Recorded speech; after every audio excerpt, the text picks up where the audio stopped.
The value of silence. The road home always feels longer when you've got too much on your mind. That evening, the sun was leaning low, half gone behind the hills, half burning what was left of the day. I'd just come from town. Traded a few supplies, heard a few lies, saw too many folks talking too loud about things they didn't understand.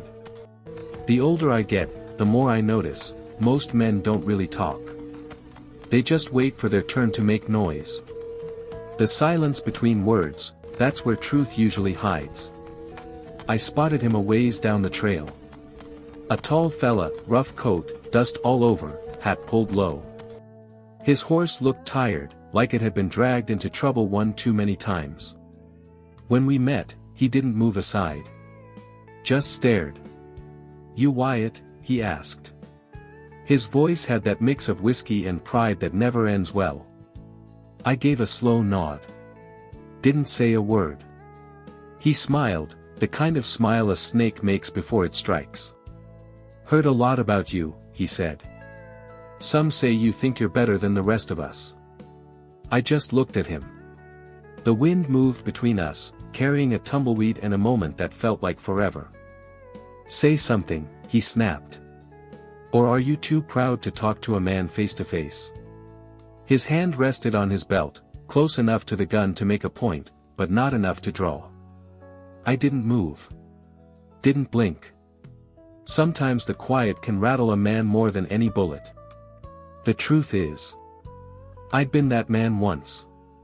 Loud, angry, desperate to prove something I didn't even believe in. But age teaches you that most noise comes from fear, fear of being ignored, fear of being small, fear of being wrong. I remember years before, when I was the one standing in the dust, yelling at another man for something I didn't understand. It was my old friend Elijah. He told me once, "Wyatt, you talk so much trying to be right, you ain't got time to be good." I didn't like that. I yelled, cursed, stormed off. Weeks later, I found out Elijah had been sick. Died before I could tell him he was right. That's when I started learning that silence ain't just peace, sometimes, it's respect. The stranger spat to the ground. "You think you're teaching me something," he said. I looked him in the eye, not angry, not afraid. Just steady. "No," I said finally. "I think you're teaching yourself." He froze.